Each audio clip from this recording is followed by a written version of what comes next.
Whispers that used to stay in private hallways have finally come out into the open, bringing decades of carefully hidden chaos into the open. At parties where royalty and the rich and famous mixed, witnesses say Prince Andrew's behavior wasn't just rude.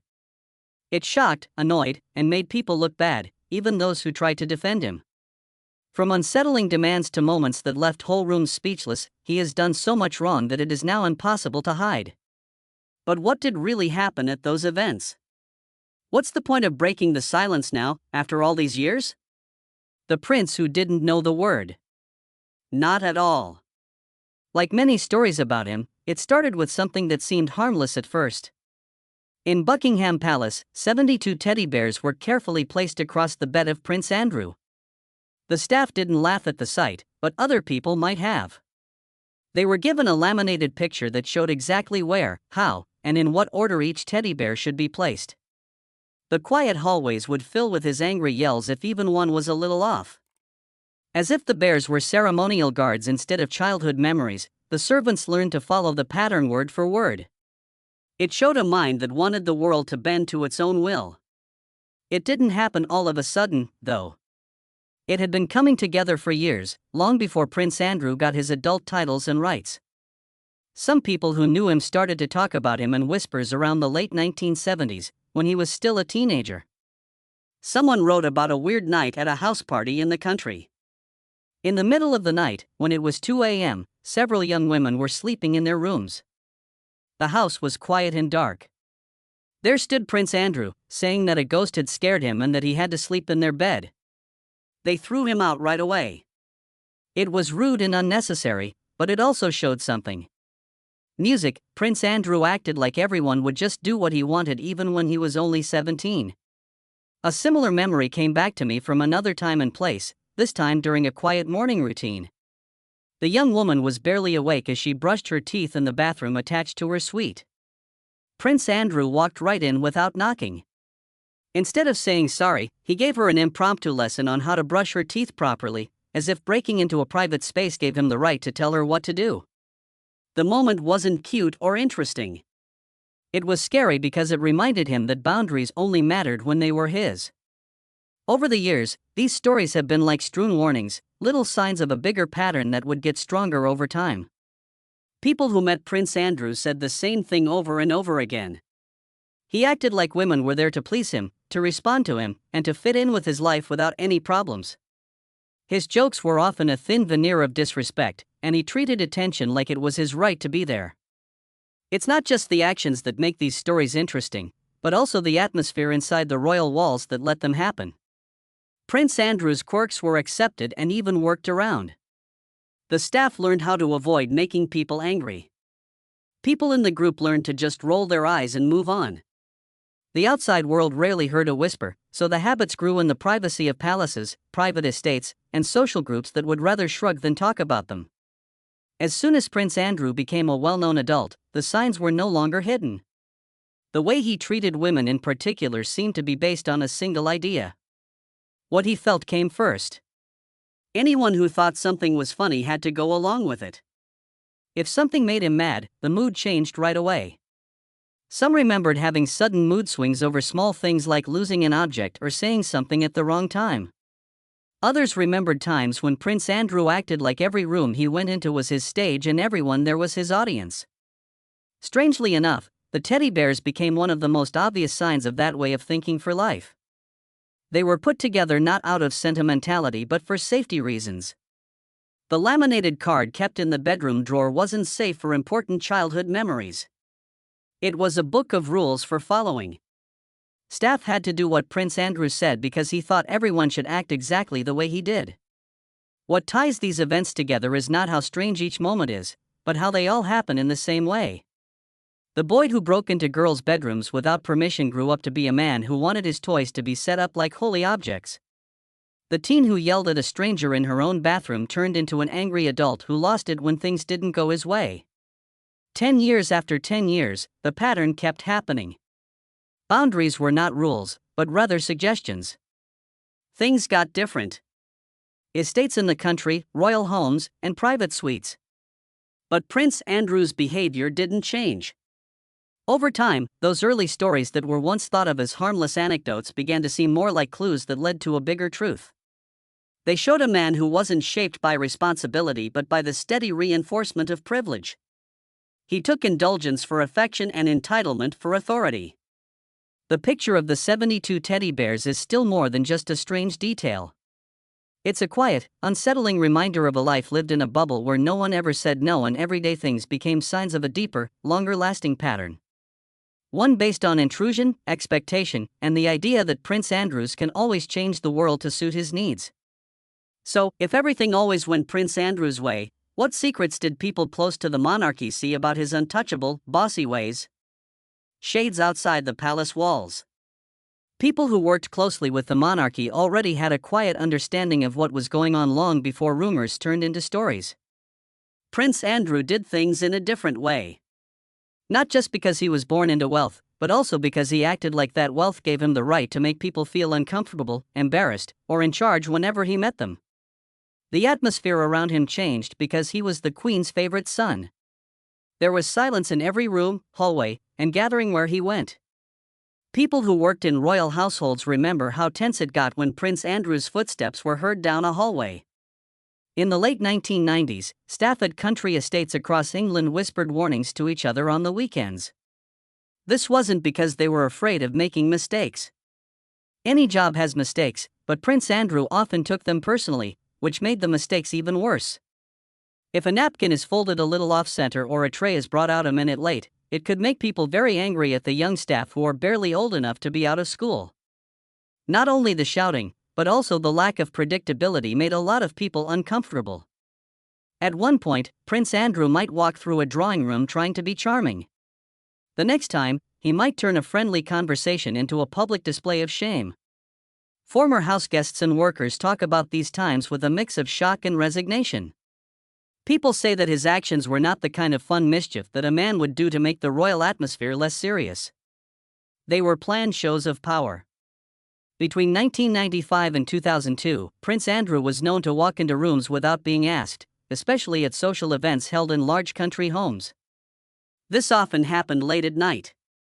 At first, some guests thought it was just harmless curiosity or an awkward attempt to meet new people, but it wasn't long before the pattern became clear.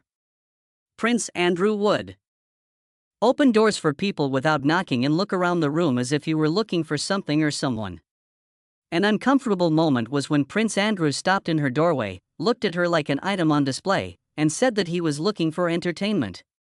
His tone made it clear that he didn't want any arguments. People who spent time with Prince Andrew told each other stories about his so-called jokes. One of these things happened at a private party where people were having a formal dinner.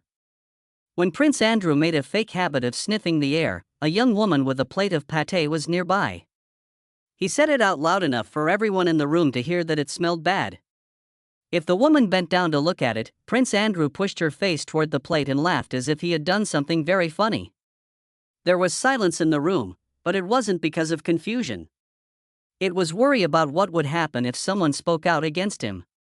He seemed to enjoy being uncomfortable at these times. When a woman woke up at another house party, Prince Andrew was holding a fire extinguisher right up to her face.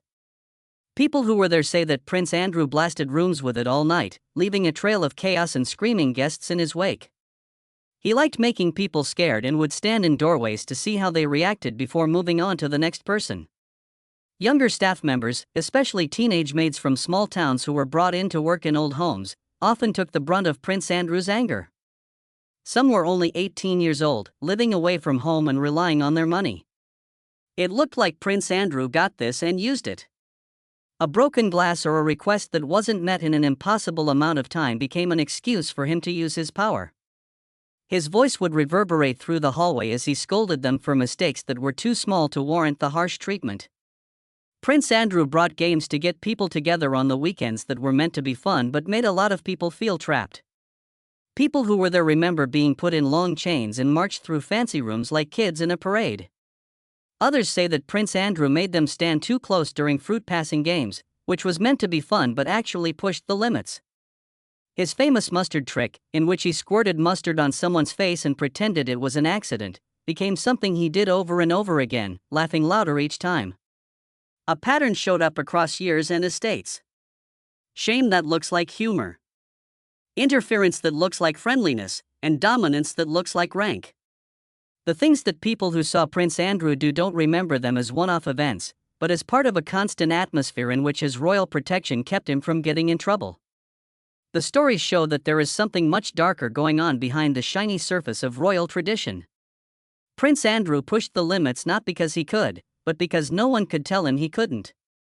Could his unchecked charm really hide a carelessness that would soon leave a mark outside the palace walls, testing people's patience and expectations in the royal hallways? It's about Prince Andrew, fame, money, and scandals in public. Before the rest of the world saw all of Andrew's antics, he had a reputation for being a wild and charming person in the palace. People often praised the young prince for his wealth and connections, but he sometimes let that privilege make him careless, which made the people around him test their patience. By 1981, this trend would not only annoy courtiers but also be known all over the world. That year, Andrew was given a vacation in Egypt as a sign of how much the royal family respected him. President Anwar Sadat offered to let the British royal family use the presidential jet. This was meant to show that nations respect each other and that the British royal family is respected. It ought to have been a diplomatic win. But Andrew's actions quickly turned kindness into disaster. News stories from the trip paint a clear picture of wrongdoing and excess. Witnesses say that he jumped into a swimming pool while fully dressed and pulling a female guest with him. This shocked the wealthy people who were there. People laughed after him, but not all of them did. The woman was embarrassed in front of the high society Egyptians, while Andrew, who didn't seem to realize how bad his actions were, laughed about them in private. It wasn't just bad manners. It was a mistake on the world stage that showed how a prince's private feelings were already showing in public. Behind closed doors, Andrew's palace helpers often had a hard time controlling his behavior. Because of his charm and status, even the most senior courtiers found it hard to set limits on him. But as the prince's mistakes mounted, it became clear that he could no longer hold back his recklessness. These times, whether on well-known trips abroad or at social events closer to home, painted a picture of a person for whom privilege seemed to make up for bad behavior. The event in Cairo wasn't the only one like it. Friends, staff, and sometimes reporters talk about other times when Andrew's confidence went too far and made people laugh and feel embarrassed. Still, each story added to the growing tension. The prince's sense of entitlement and the duties that came with being a royal were very different from each other. Every laugh he made in other countries carried weight in that country's eyes. Diplomats and hosts who were expecting a representative of the crown to behave with respect were often confused or embarrassed. It's likely that Andrews didn't know how his actions would affect other people. Early mistakes were written off as the normal mistakes of a young man, but the pattern started to hurt his reputation. What began as a private battle with impulse turned into a public lesson on how thin the line is between being charming and acting out of character. When foreign dignitaries told their stories, it was no longer just a story, it was a diplomatic embarrassment that would be talked about and reported on for years. The trip to Egypt in 1981 became a symbol of Andrew's complicated relationship with the world he lived in. It was impossible to imagine how much money, power, and access there was. There was also a lack of control that drew attention, often in the wrong way. Simple holiday stories turned into cautionary tales because of inappropriate laughter, pranks that made other people look bad, and a lack of respect for proper behavior. What could have been a normal visit by the royal family turned into a sign of unchecked entitlement. Not for its friendly relations, but for its awkward and even shocking moments on the world stage, this event would be remembered. When I think about Andrew's early adult years, I see a pattern. It was easy for him to be powerful and well-known, but he had trouble seeing how his actions affected others. Every mistake, whether it was too much fun or bad judgment, showed that there was tension in royal life. The space between wanting something and doing it, between being responsible and giving in to yourself. While the palace often tried to hide problems behind closed doors, the outside world eventually caught a glimpse of what the palace already knew. Andrew's actions could be hard to predict and have huge effects on things. These situations had more effects than just making people feel bad in public. They served as a reminder of how fragile reputation is and how dangerous the balance is between privilege and responsibility. In the years after the trip to Egypt, Andrew's image would go back and forth between being interesting to the public and being a private worry. Not only were his actions looked at as those of a young man, but also as those of a prince whose every move spoke for the monarchy as a whole. That is, the events in Cairo and other places were early warning signs of how a life full of great opportunities could be ruined by bad decisions, leaving behind a remarkable and controversial legacy. People who knew Prince Andrew well saw him for what he really was. What shocking effect did that have on the legacy he wanted to protect? Stories about people who are cocky and think they deserve better. When Prince Andrew walked into the room, it seemed to get smaller. This wasn't because he was charming or charismatic, but because he was there and demanded attention just by being there. People who were close to him quickly learned that they didn't have to use manners, respect, or normal human decency when they were around someone whose only concern was himself. People around him felt uncomfortable because he always acted rudely, sometimes shockingly cruel, and with a cocky sense of entitlement. No one was safe from the pain of his pride, from new acquaintances to longtime co-workers. Even the smallest problems turned into stages for Prince Andrew's fame. If a lost golf ball rolled into the back garden, the police would be called to get it. It was like the world was only there to serve him. People on staff were not co-workers. They were just props that were supposed to predict his whims and take being embarrassed in silence. He liked making fun of people he thought were less important than him, so dinners, parties, and other social events often turned into awkward displays of power dynamics. Some events became so famous that only the most powerful people knew about them for decades. Tanya Breyer, a TV host, went through something in 1992 that people would remember for a long time. Prince Andrew is said to have gone up behind her at a social event and unzipped her dress in front of everyone. The stunned silence, awkward laughter, and gasps that followed seemed to make him feel even better about himself. People who saw it were shocked and angry because it showed a serious lack of respect for both personal boundaries and basic decency. This pattern kept showing up in less obvious but still very sharp ways. He is said to have made fun of an 18-year-old secretary at a dinner in Windsor Castle by loudly saying that her work was boring and not worth noticing. For the people who were watching, it was just a show of power for fun. A stark reminder that in Prince Andrew's eyes, respect wasn't earned through hard work or merit, but only by fitting into his narrow ideas of what was important. Friends and people who worked with him said that sitting next to him was like a test of endurance because the conversation would often turn to talking about women's clothes or other private, silly things, making the people around him seem like things for him to enjoy.